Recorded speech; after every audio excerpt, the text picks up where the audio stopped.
to jump into. But first, let's take a look at what we're actually doing today so we can kind of frame the lecture. Today, we're going to go through and make sure we hit everything that you have to do today. We'll do a different variation of the same thing. Hopefully, it won't be too close that it's boring. You'll just, yeah, but not too far that you don't have any idea what to do. So, this might seem very unusual, but it's fun. I think it's fun. Okay. So the whole trick of today is only JavaScript and CSS to build a website. So the body tag, this body right here, is going to be completely empty when you submit your assignment. That's the rule. That's the one rule of this game today. And that's the only. For some reason this was a source of confusion in the last cohort. This rule only exists for today and maybe tomorrow, and then it doesn't exist at all. You're encouraged to obviously use HTML, but I'll stress that more after these 2 days. Okay. So no HTML. How do we get the number 1 to appear big on the screen, right? Without HTML. With HTML, how would we do it with HTML, Calypso? Just to get the number 1 going on the screen. Use a header tag, so H1, and then just put a number 1 in between them. Yeah, let me load up live server. But you guys are old pros at this point, so we would just do that and we'd be done, right? But the weird thing is, how can we do that without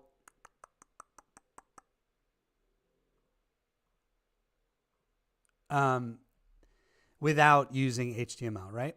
And then we have a horizontal row. Again, with HTML, that'd be easy. But how do we do it without? And then we build a square. The number again, horizontal row. Getting an image to appear. Getting a whole bunch of boxes to appear. And styled with Flexbox. Oh, and then things really get interesting. How do we get a ghost to appear and disappear every 3 seconds? And this is really going to take us into some new ideas. High order functions, asynchronicity, a lot going on here.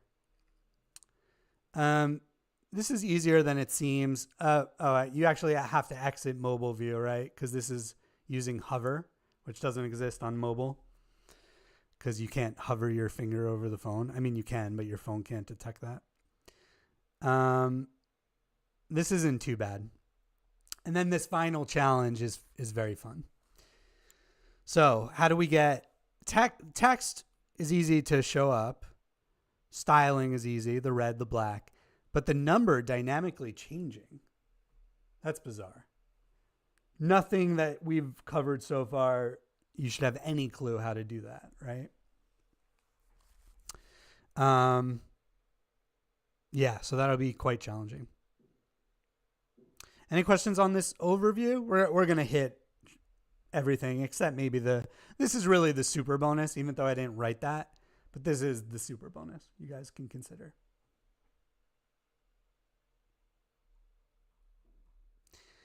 All right, so let's just jump right in, right? I gave myself some notes.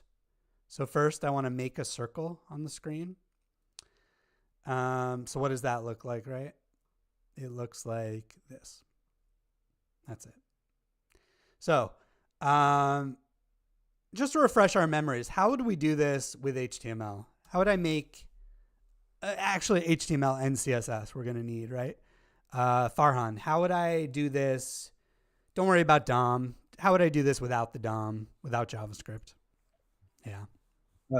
So if you just want to make a circle? Yeah, so this is my website represented by the box, and I just want this one circle. Okay, so we can just create a div And then with our CSS, we can style it to make it a circle. Okay, so I'll open up the, whoops. I'll open up my CSS file.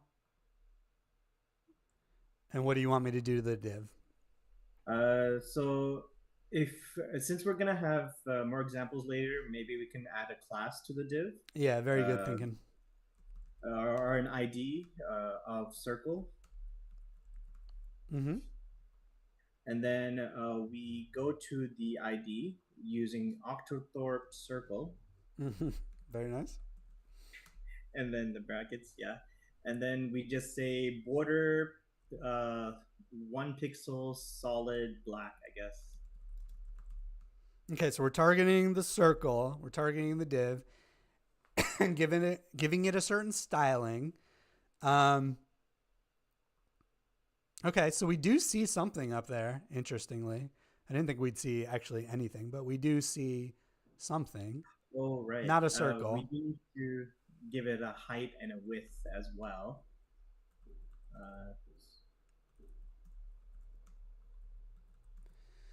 Okay, then, so we see a square. Very nice. And then after that, to round the edges, we would use something called border radius. Yeah.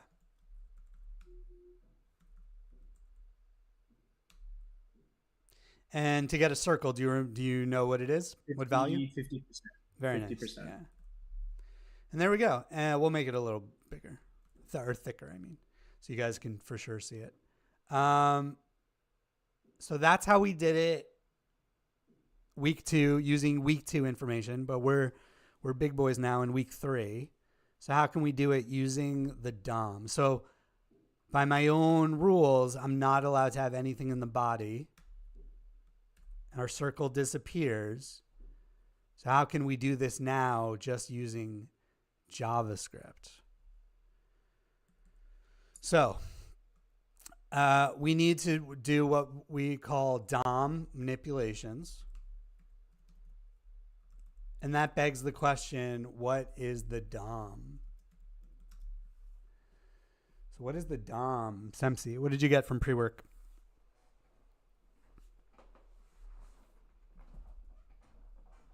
Document object model, and it allows us to use JavaScript to modify and interact with HTML and CSS without touching them at all. Yeah, to modify HTML. Except I always have, I don't know if I'm being too, what's the word when you care about the technicality of the language too much? Semantic? I don't know. Picky? Yeah, too picky. That's a better word. Too picky. But you're not actually ever modifying the HTML like in the index.html file. You're modifying the interpretation by the browser of the HTML, which we call the DOM. So through JavaScript, you can manipulate the DOM and your website changes, and it feels like you're changing the HTML, but you're not really. You're changing the DOM. Maybe I'm being too picky about that language, but that is what's actually going on. You're really just modifying the DOM, and that causes a change in the appearance of the website. This question. So yeah. when you're like adding or removing things, it doesn't actually like change the HTML at all? No, and that question makes me feel better about trying to focus in on this point. So this HTML file never is going to be changed, no matter what we do in the JavaScript. But visually, it is sure going to seem and feel like it's being changed, because what we're actually changing is over here. This is the DOM, these elements. Yeah, but the actual file you have written here is never going to change. So okay, that's like adding like a little character that jumps out of nowhere, congratulating you without it actually touching anything. It's certainly touching something, but it's touching what we call the DOM. And again, the DOM is the browser's interpretation. It loads up your HTML you write, and then says, okay, I have an idea of what this looks like. And it's presented right here, what it looks like. And then this is what changes. The living, breathing HTML interpretation, which we call the DOM. Okay. That confused me because like in the videos, like he was showing it on the side and my brain just assumed it was the HTML document and not that. Yeah, Okay, that would that be makes crazy sense. if it changed the actual words in your HTML file, but it never does, right? So that's the DOM, the interpretation by the browser of the HTML and the CSS, and the JavaScript. And it's very changeable. It's so changeable, it feels like we can change every single aspect of the HTML, which we're not really changing the HTML, but that's what it feels like. We can create elements, delete elements, add new elements, modify elements. We can do absolutely everything that HTML can do from JavaScript. But then the question is why? Wasn't using HTML beautiful and easy? So why go through this other way to modify the HTML?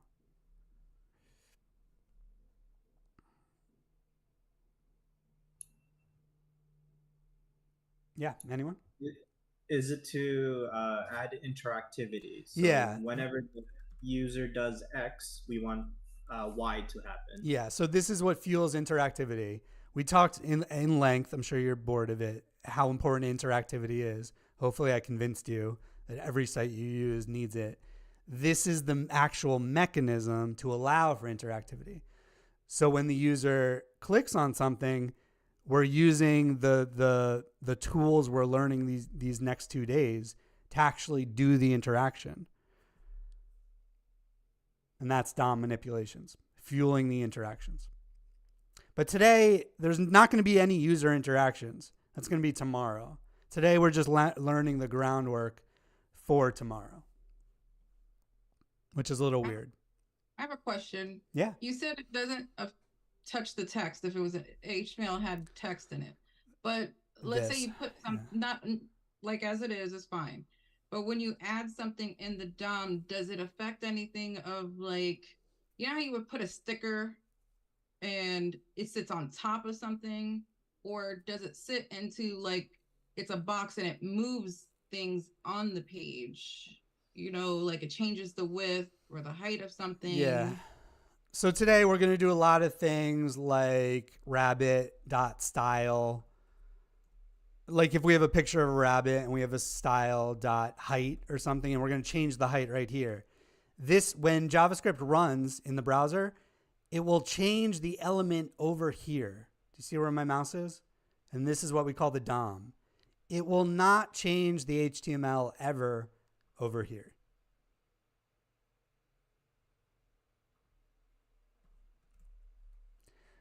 Great question. Other questions?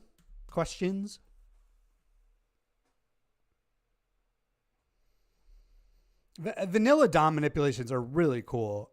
We're not going to do them after this week because React does them for us.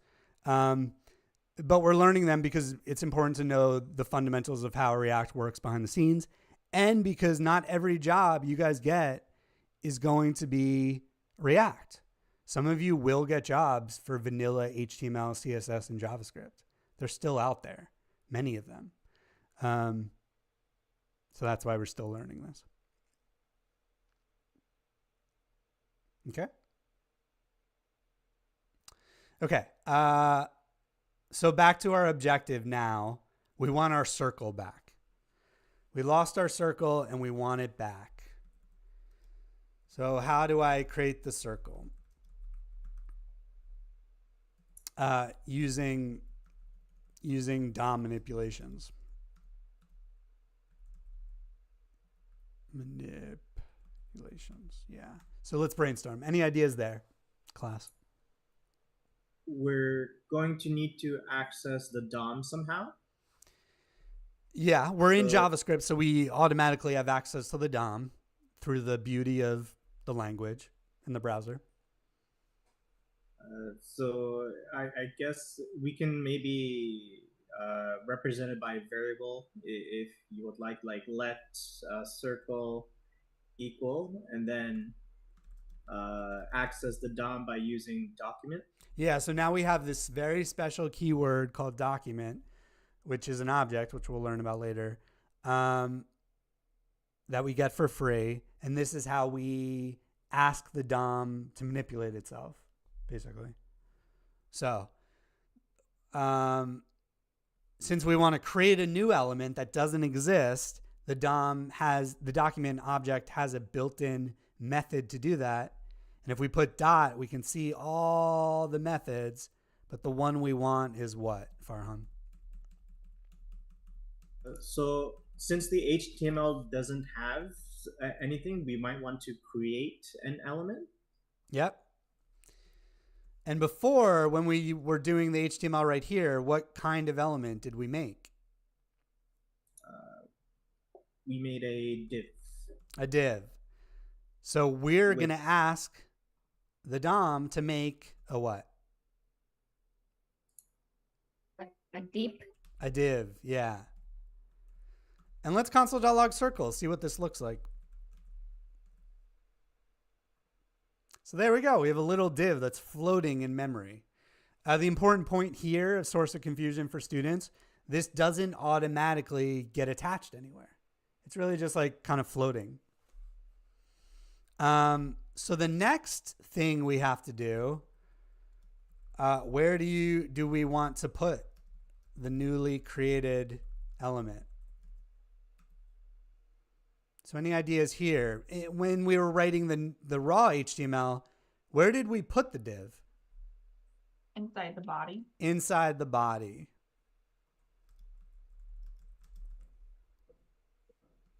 How? So how can we add the newly created div inside our body element? Can append it. Yeah, so we have to do something called append child. Right? So we want to append to the body the circle. But before we can append something to something, we need to find it using what other method that's given to us for free by the document object? Query selector. Yeah, so now we're always going to use query selector. We talked about this a bit during, I don't know, just before class, the 10 minutes before class. I'm going to insist you use query selector, not get element by ID, get element by class name, for reasons that'll be clear in a little bit. But basically because they'll match the CSS queries you're used to exactly, which is a beautiful thing in my opinion. So how can I find the body using query selector? What goes in the argument here? What am I trying to find? In quotations, body. Exactly. And then if we console.log body, we can see we've found the body. So now we've found the thing we want to attach something new to. We've created the new thing we want to be attached. What's our final step to get this element attached where it needs to be? Pending. Yeah, we're going to do body.append child. And then, okay. What's the difference between append and append child? Append will allow strings. This works, but it shouldn't really. Append child will not.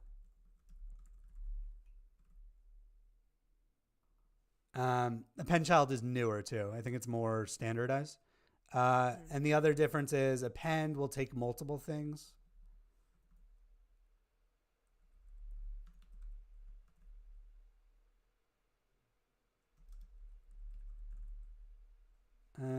Let's do append child and circle back.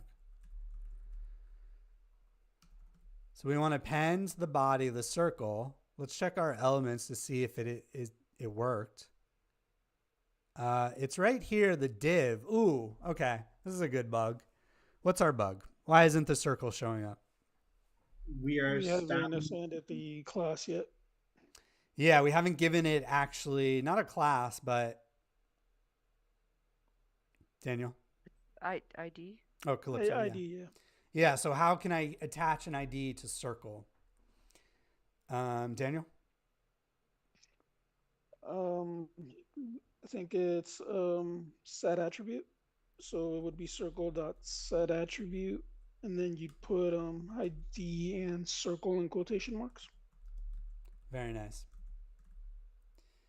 And there it is. After all that work, it shows up. So it may feel now that this is it is harder than using HTML, right? HTML is pretty beautiful language and simple, but this is going to be necessary for making web applications.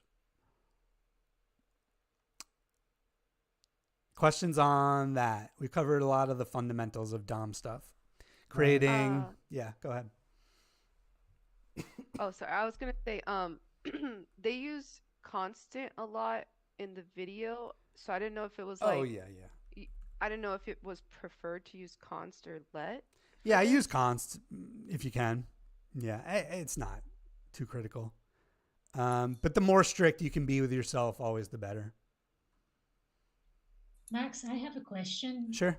Is the order of the code important? Like these?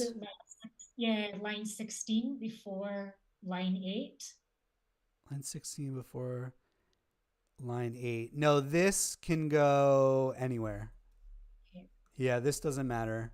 But some of the ordering does matter. You tell me which ordering you think does matter. The last line is important. It goes last. Yeah, because what will happen if we try to do this? Just an error, right? It doesn't know what body is. It doesn't know what circle is. Yep.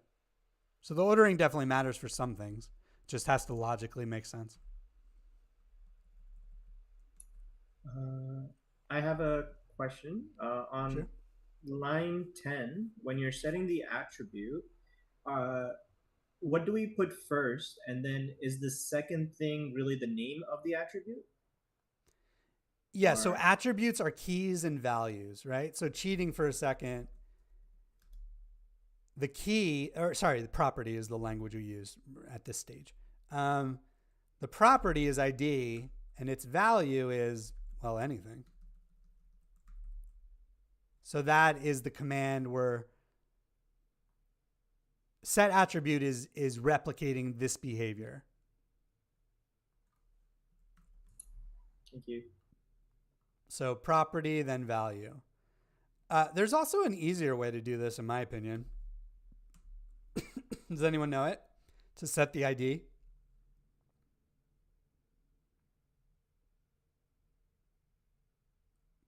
Circle. circle.id. Yeah, circle.id we can just do. So we have those two options. But this is good to know because this will cover everything.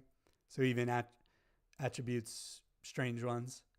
But yeah, the dot notation is nice as well.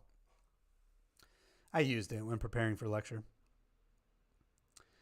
Okay, so we have a circle on the screen, right? Objective 1 done. Objective 2 in my notes was circles. So it's like alien, then aliens. So now we want many circles. So I want 100 circles. I'm not going to draw this in Excalibur, but you guys get the idea, right? I want many, many circles on the screen. Let's brainstorm as a class because this is hard. You can use a function with a for loop in it. Yeah, but I don't even need the function. Or we could do a function, I guess. Yeah, you want to do a function? Let's stub out this function. Or let's keep it simpler. Let's not do a function. Let's just do a for loop. So yeah, we're going to do a for loop. Very nice suggestion. Monica, how can I just get a for loop started? To count 100 times, or to iterate, to do something 100 times. Okay. For let I equals 0, I is less than 100, I plus plus. Yeah, and then let's console.log I to see if it works. And then we have 100 iterations, right? So now what do I want to do 100 times to get 100 circles? First, I want to, well, tell me just in English, not in code. What just describing in English, what do you think I have to do, Sadiq? I think you need to create 100 divs. Create a div. Yeah. What else do I have to do? And time the div. Append it. So, what was the next? You have to append the divs. Oh, append the div? Yeah. Yeah. But there's something we'll have to do after creating a div. You need to identify and select it. Yeah, set the ID, or instead of an ID now, what should we really be using? Class. Because there's going to be 100 of them. Create a div, set the class as circle, append the div. So let's do those things. And you can definitely cheat and just look up in the code if you want. How do I create a div, David? Did you create element? Yeah. I'm just going to copy this line because this is exactly what we need, right? But then this next bit is more interesting. How do I set the class for circle as circle? Still me? Yes. Okay. Then you do circle. I don't know. Is it dot class equal to div, or is equal to circle? Class name, I think we can use. Yeah. And then Victor, how do we append the div we created? Well, this kind of begs the question where, but let's just say to the body.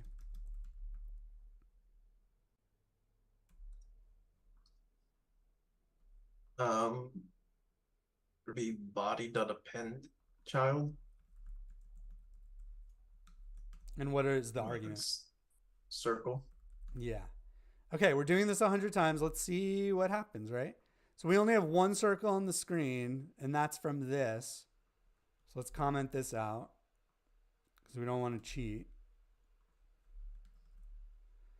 So we have no circles on the screen, but do we have them invisible? We do. Tons of circles. It's the CSS styling. Yeah. So here I'm going to change that to be dot. Now we have all those circles. Beautiful. Except I want them to do this. To wrap.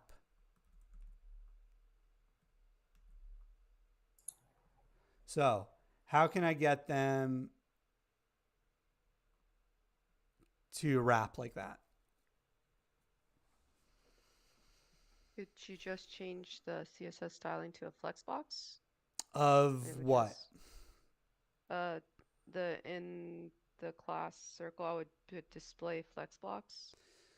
So the problem is class circle is the element we want to have the layout changed. And in Flexbox, we always have to go where? We can create a parent div and put those circles inside it and then use that. Yeah, we have to create a container for the circles. So let's do that. How can I create a container for these circles? Maureen, any guess?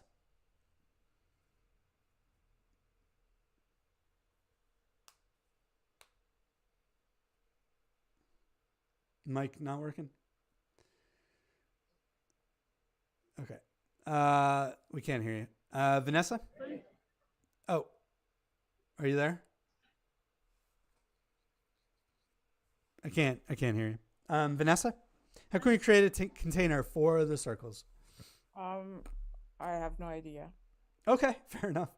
Mohammed, any help?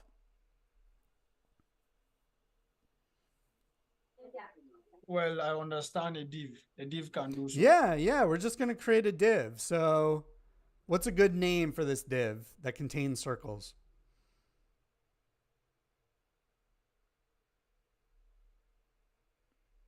Flex container. Sure. Or circle container, maybe? And then Mohammed, how do we create the div? We're going to use a div. Yeah.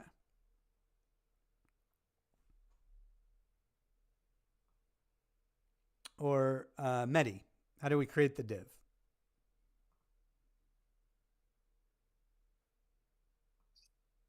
So, I really have, I'm quite lost on this.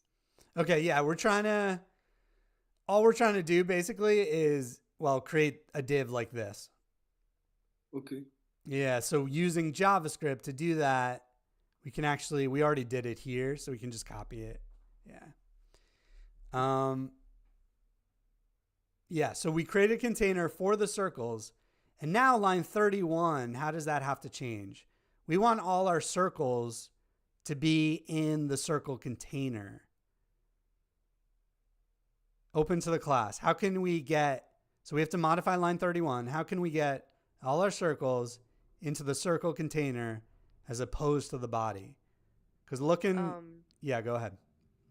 I was going to say, you'd put circle container dot append child. Yeah, there we go.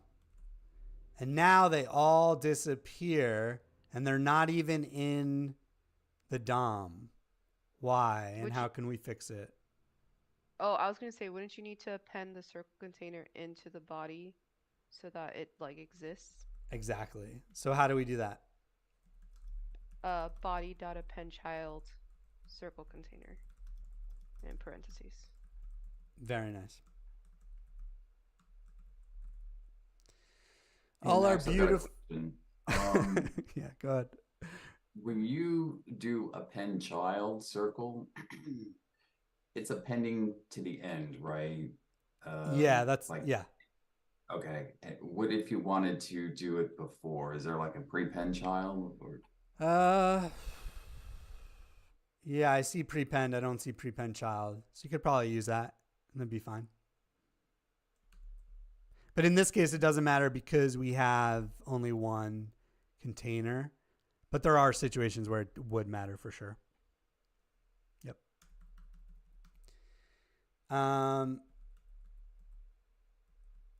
Okay, so the styling is not how I want it.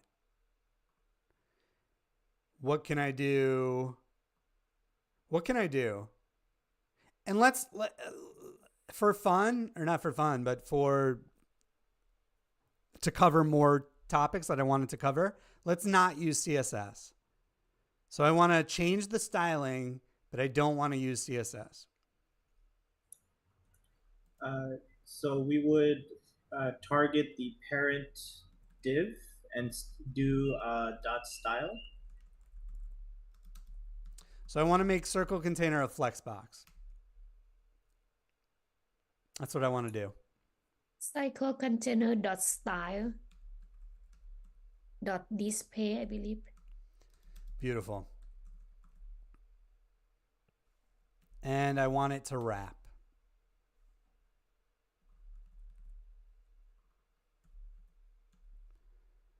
Dot, any guesses? So all the CSS properties you know and love are already there waiting for you. You just have to camel case them now. Flex wrap? Yeah. Equals. Let's see how smart it is. Oh, it won't give us the auto suggestions. That's too bad. Yeah, it won't do it. Very nice. Oh, it's kind of weird looking, huh? It's trippy. Yeah, and then we'll just give it a gap. Yeah, looks better. All right, we covered a whole lot. What questions do you have? Instead of a for loop, when we're appending within the when we're appending the circle in the circle container, can we just do circle times 100? Like, can we do math operators? Circle dot append. So right here, circle times 100. Yeah, can we do math operators when we're appending? No, there's no way. This is a DOM element, so timesing by 100 would just make no sense to JavaScript. We can certainly try. So now we should have like, I don't know, hundreds of thousands, right? Yeah, and it just breaks. An interesting idea though, but yeah. JavaScript's not even smart enough to do like F for Farhan times 100 won't work. Yeah, it would be nice. There is a way you can do this. What is it? Repeat or something? Yeah. So maybe you could you do circle dot repeat? This would be really weird. I don't think so. No. Repeat is a string method. Yeah. Fun question though. Yeah. So you said when you were starting this, there was no HTML, but you have the div in the HTML, and then you have the CSS for the. Well, CSS is not HTML. Today, you're definitely going to use CSS. No, I mean, I think this I can delete. Here. That was just an example. Yeah. Okay, so if you put anything in the styles, it'll still show the circle because you kind of set it in the JS file, right? One more time. That's how you get. So to get the circles, you have it in the style CSS, right? Yes. Is that because you declared it in the JSS? No. JS file? No. So there's two different ways today we're allowed to style things. We can still use CSS like normal, or we can use JavaScript. And I know that flexibility is confusing, but in the real world, you're going to use both all the time. So there's value in trying to wrap your mind around having both those options. And today you can use whichever. I mean, I encourage you to use both, but if you feel more comfortable just doing all your styling in CSS, or if you want to challenge yourself and do all the styling in JavaScript, you have those two options.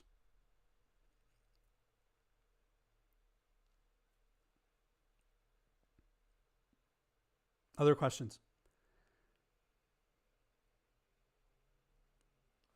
Okay. Let's comment everything out.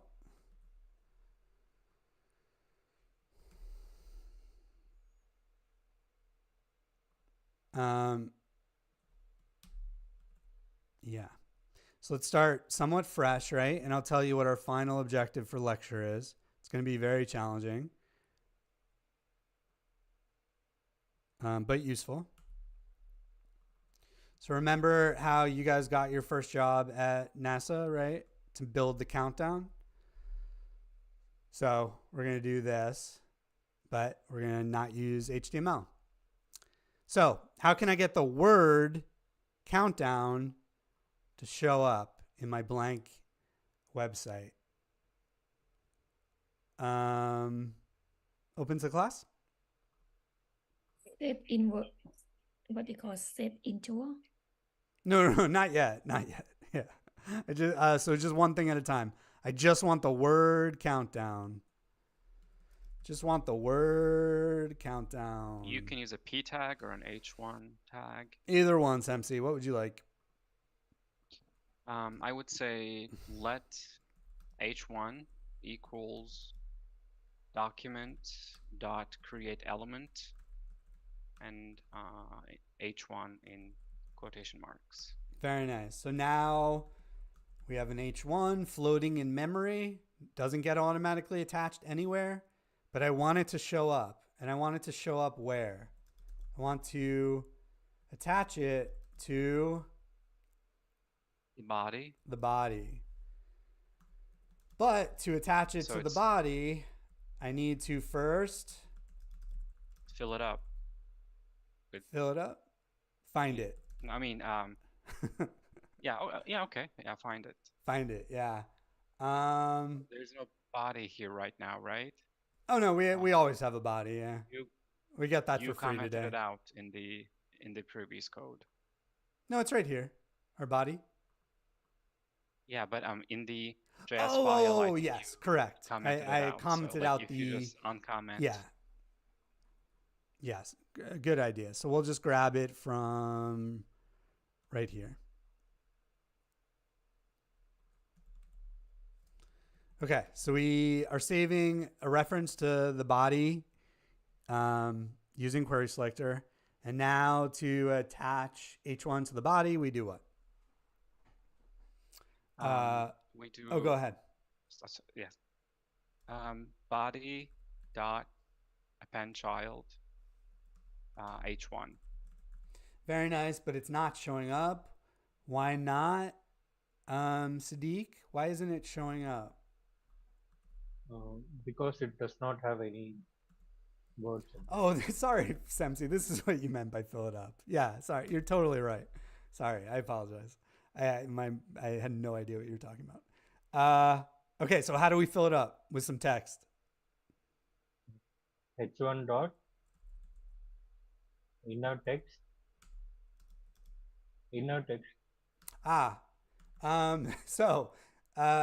Yeah, let's use text content in the course. God, I just looked this up and I forget. It's kind of complicated. Text content will grab all the text. Inner text will do some weird thing where it only grabs the text that's currently visible by the rules of styling. And it also is older and not as widely accepted in modern browsers. So let's just use text content, please. Equals. Sadiq? Hello world. Well, no, Hello countdown. World. Yeah, countdown, sorry. Yeah. Okay, awesome. Objective 1 done. I now want the number 10 to appear below it. I want the number 10 to appear below countdown.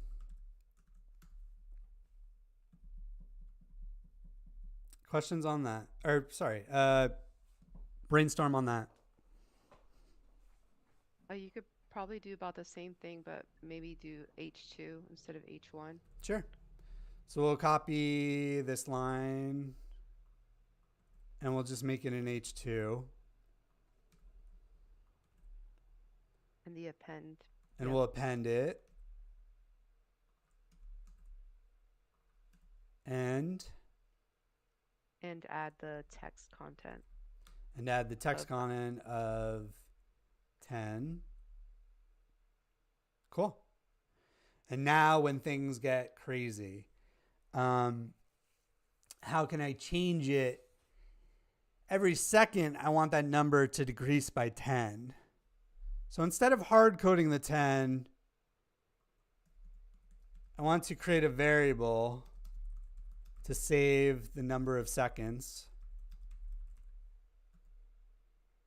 So maybe I'll say let seconds equals 10. And then here, instead of hard coding the 10, I'll say seconds.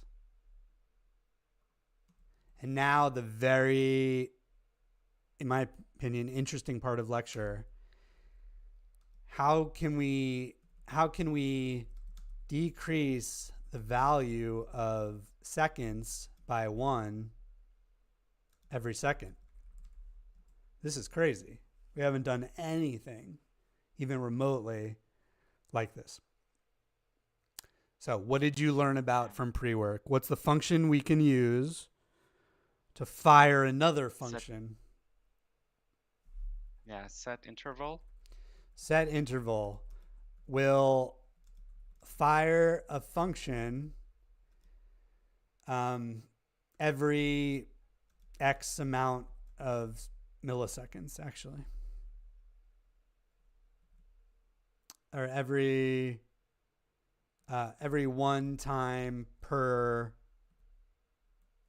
X milliseconds. Yeah, so we have to define the milliseconds. So we use it, set interval. Here's the crazy thing. This is our first example of a higher order function. Does anyone have a guess at what I mean by a higher order function? This is the very first one, I believe, I'm pretty sure, that we're using. And it's going to be something really important moving forward in the course. Yeah, it's a function that can use another function. A function that can take in another function as an argument. So here in set interval, the first argument is a function we define. So I'll write the littlest anonymous function I can possibly write. And then the second argument is a number that represents the milliseconds that you want the first function to fire. So 1,000 is 1 second. So in here, in this first argument, in the function I'm defining, there's something also special about this function. Does anyone know what it is? It's the first example of a certain kind of function. Anonymous? Yeah, very nice. Anonymous function. We didn't name it, which is fine, right? But first time we haven't named a function. So here I'll just console.log, I don't know, let's check console.log hi. And we'll see in the console, every 1 second, it's console.logging hi. This is also our first example of asynchronicity. Synchronicity. And what does that mean? I don't think I gave you anything in particular on that, but any guesses what I mean by asynchronicity? So a function is running by itself while the rest of the code is being run, so to speak, or kind of. It's asynchronous. Yeah. So maybe it's easier to talk about what's synchronous. So what's synchronous code? All our code so far has been synchronous. So they run at the same time. Just runs top to bottom. So literally like this line, then this line, then this line. It's kind of, I guess there's a little bit of an exception to that with hoisting and stuff, but not super critical. The mental model I want you to have is that the JavaScript engine just reads one line at a time, and that's synchronous. And it waits. It doesn't start on line 10 until line 9 is done, right? And that's synchronous code. And that's the default. But now, this violates all the rules of that. We're going to run things very weird ordering. So this is our first example of async. What questions do you have on that idea? So when you're writing the function, maybe that's something what we tackle later. But what if you were just to write a function outside of the set interval and just call the function or invoke the function? How would you invoke it?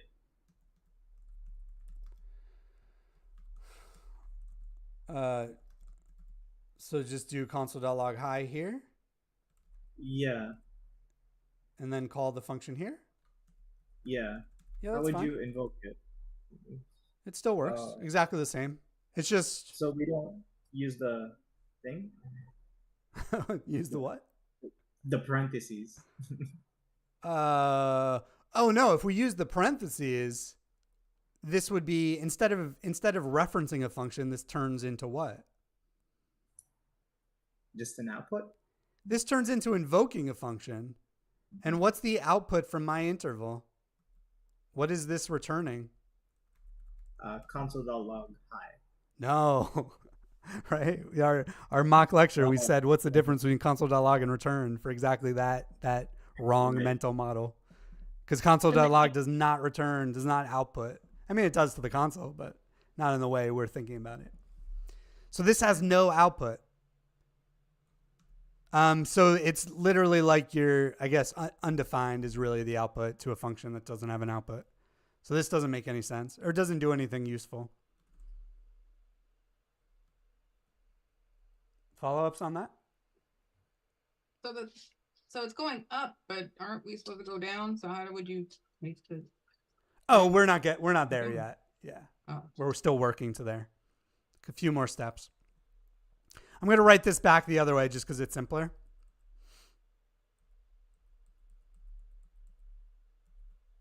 Okay, so we have a function we define that's being fired every second. And now, to Lin Jay's point, how do we use this? Let me move, or where's our seconds? Yeah. Let me move this code down so we can see it.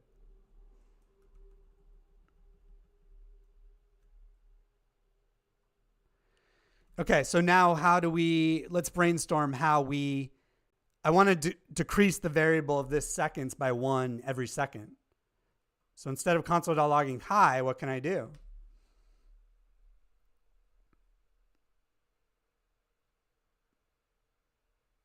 Farhan, you can just interrupt me. You don't have to raise your hand. We can do like a decrement, so to speak, like seconds equals second minus 1. Beautiful. And then to see if this is even working, we can console.log what? Seconds. Yeah. So in the console, we see 10, 9, 8, 7, so on and so on. Very nice. But the countdown doesn't change on screen. So how can we get it to change on screen? And now we're coming near the end of lecture.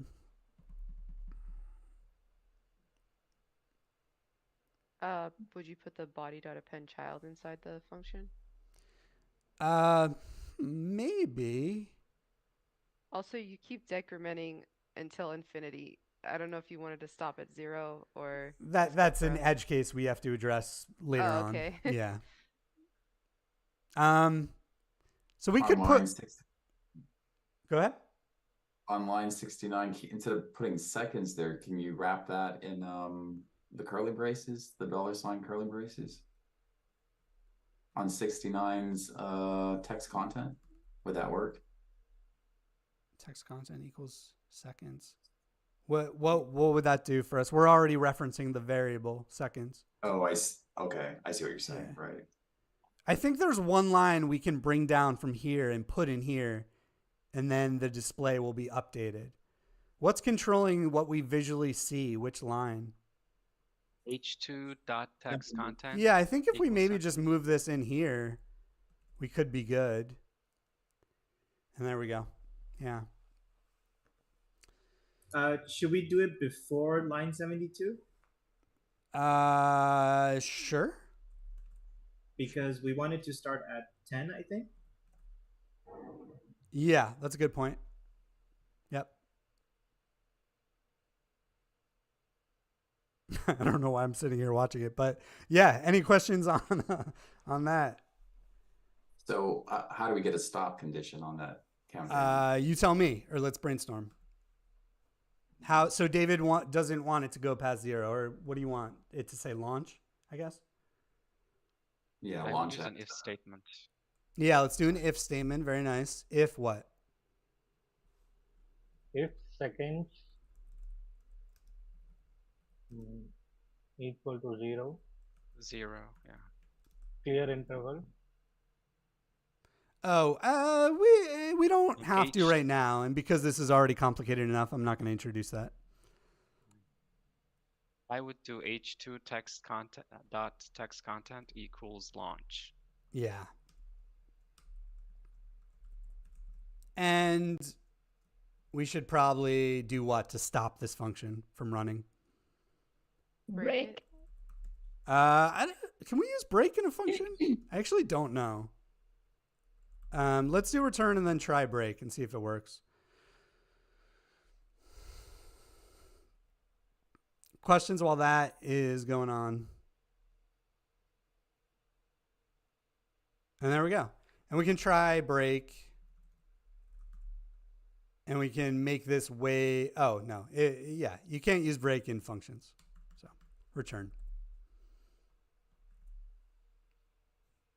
Okay. I think that's everything I wanted to cover. A lot of important fundamental concepts. I mean, like every day. I always feel like I'm saying that. But it's always true too. So, any questions?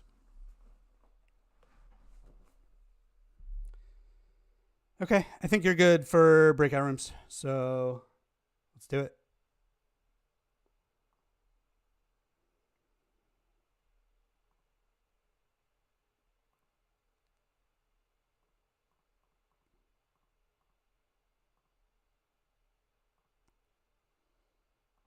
Max, don't forget to publish the assignment.